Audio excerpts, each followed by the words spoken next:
पिछले ही दिनों एक समाचार पत्र की कटिंग सोशल मीडिया पर वायरल हो रही थी। इसमें बताया गया था कि कैसे एक सुनियोजित ढंग से मध्य प्रदेश, छत्तीसगढ़, झारखंड और उड़ीसा में ईसाई मिशनरियां कन्वर्जन कर रही है। जिस योजना के तहत यह कन्वर्जन किया जा रहा है उसका नाम है मिशन जोशुआ। यह मिशन कितना खतरनाक है, आज यह भारत में कहां पहुंच गया है, इसका उद्देश्य क्या है, इन सब पर बात करेंगे, क्योंकि यह एक ऐसी अलग बात है जिसे आपको जानना ही चाहिए। नमस्कार, मेरा नाम अथर्व पवार है और आपका भारत की बात करने वाले चैनल अलग बात में स्वागत है। तो कहानी यह है कि एक समाचार पत्र ने खुलासा किया है कि जोशुआ प्रोजेक्ट नामक एक तंत्र भारत में चल रहा है, जिसके अंतर्गत लोगों का धर्म बदलकर उनका ईसाई रिलीजन में कन्वर्जन किया जाता है। समाचार पत्र के खुलासे में हमें इस प्रोजेक्ट की ज़मीनी हकीकत मालूम पड़ती है कि कैसे शादी, सेहत और शिक्षा के नाम पर प्रलोभन देकर ईसाई मिशनरियां हमारे लोगों का कन्वर्जन कर रही है।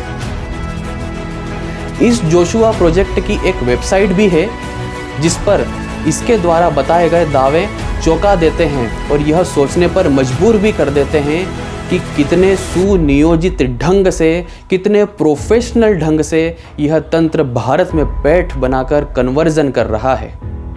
वेबसाइट को देखें तो मालूम पड़ता है कि इस प्रोजेक्ट के अंतर्गत हर साल 24 लाख लोग ईसाई बनाए जा रहे हैं और यहाँ तक भी बताया गया है कि आज यह देश के 6 करोड़ लोगों तक पहुँच बना चुके हैं और 3.9% के रेट से हर साल कन्वर्जन भी किया जा रहा है।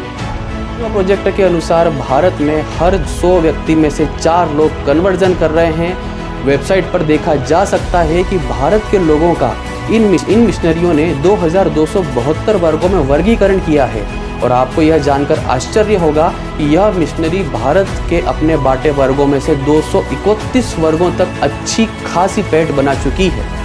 आपको बता दें कि मिशनरियों ने जिन 2272 वर्गों में भारत के लोगों का वर्गीकरण किया है उन सभी के एजेंट भी नियुक्त किए हैं और इन्हीं एजेंट्स ने कन्वर्जन करवाने के लिए अपने एसेट भी बनाए हैं।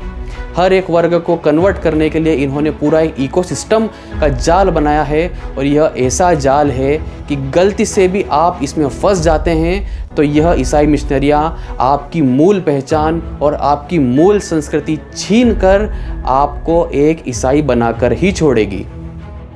इतना जानकर आपके दिमाग में भी यह प्रश्न तो उठा ही होगा कि आखिर कैसे यह कन्वर्जन हो रहा है।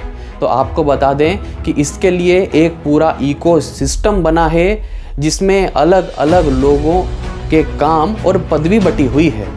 यह तंत्र PPP मॉडल कहलाता है और इस मॉडल में प्रचारक, पास्टर और पादरी हैं जिन्हें बाकायदा वेतन की सुविधाएं भी मिलती है।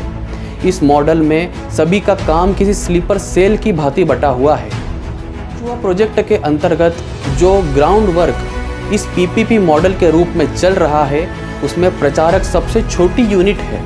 इसका काम लोगों को बहला फुसलाकर चर्च तक ले जाना और ईसाई रिलीजन के प्रति लोगों का विश्वास जगाना होता है। इसे एक व्यक्ति का कन्वर्जन करवाने पर 2000 और एक ईसाई से शादी करवाने पर 1500 रुपये मिलते हैं। हर गांव में एक व्यक्ति को प्रचारक की आधिकारिक पदवी भी दी जाती है और प्रार्थना के लिए घंटी से लेकर सील मोहर तक देने तक का प्रोफेशनल रूप से कार्य किया जाता है। यह इनके ग्राउंड लेवल इकोसिस्टम की सबसे निचली यूनिट होता है। इसके बाद आता है पास्टर। अलग अलग क्षेत्रों में जो प्रचारक होते हैं वे सभी इस पास्टर को रिपोर्टिंग करते हैं। यह पास्टर सैलरी के आधार पर काम करता है। इसका काम चर्च बनवाने की जगह खोजना, कन्वर्जन की गतिविधियों को बढ़ावा देना और हर गांव की रिपोर्ट अपने ऊपर के सिस्टम को भेजना होता है। आपको बता दें कि पहले यह पास्टर मोटरसाइकिल से घूमा करते थे, लेकिन आज इनकी बात अलग है क्योंकि फंडिंग के पैसों से आज इन्हें बोलेरो जैसी बड़ी 4 पहिया वाहन की सुविधाएं भी मिलने लगी है। ऐसा माना जाता है कि इसे 15 से 20 हज़ार रुपये का हर महीने वेतन भी दिया जाता है। अब आती है इनकी सबसे मुख्य कड़ी, इस ग्राउंड लेवल इकोसिस्टम में सबसे ऊपर का व्यक्ति जो पादरी होता है जिसे फादर भी कहते हैं। सभी पास्टर इसी फादर को रिपोर्ट करते हैं और यह फादर इनके ऊपर बने इकोसिस्टम में बैठे बिशप को रिपोर्ट करते हैं। इस फादर का काम उन सभी मामलों से निपटना होता है जिनसे कन्वर्जन करने में अटकलें आती है। पैसे बांटना, चंगाई सभाएं करवाना, पास्टर और प्रचारकों की नियुक्ति जैसे काम तो यह फादर करता ही है, लेकिन ऐसा भी माना जाता है कि प्रशासन और न्यायपालिका में बैठे इनके गुर्गों को भी यह ज़रूरत पड़ने पर एक्टिव करता है। आपको यह जानकर आश्चर्य होगा कि इस कथित फादर को 1 लाख रुपए का प्रति माह वेतन मिलता है। जी हाँ, 1 लाख प्रति माह का वेतन, जो किसी इंजीनियर और सरकारी नौकरी करने वाले व्यक्ति की सैलरी से भी अधिक है। इसे से आप सोच सकते हैं कि भारत में कन्वर्जन करवाने के लिए कितनी अधिक मात्रा में फंडिंग की जा रही है, कितनी अधिक मात्रा में पैसा बहाया जा रहा है। लेकिन यह सब के होने के बावजूद जो बात आपको सबसे ज़्यादा पीड़ा देगी वह यह है कि शासन और प्रशासन में बैठे अफसर और जिम्मेदार लोग भी इन गतिविधियों से वाकिफ़ नहीं हैं, और यदि वाकिफ़ हैं भी तो कुछ ठोस कार्रवाई नहीं कर रहे हैं। उनकी नाक के नीचे सुनियोजित ढंग से जो कन्वर्जन चल रहा है उस पर सब मौन हो जाते हैं, मानो चारों ओर सब कुशल मंगल है। इसमें एक बात और चौंकाने वाली है कि अधिकतर कन्वर्जन अनुसूचित वर्गों का किया जाता है। आदिवासी और दलित तो मिशनरियों के टारगेट रहते हैं, लेकिन वहीं जब इनका कन्वर्जन होता है तो जो लोग आदिवासियों और दलितों के नाम पर राजनीति करते हैं, यह वोट बैंक की तरह उपयोग करते हैं, इनकी लड़ाई लड़ने की बात करते हैं, वह सभी शुतुरमुर्ग की तरह जमीन में मुंह डाल देते हैं, मानो कन्वर्जन की घटनाओं को देखना ही नहीं चाहते।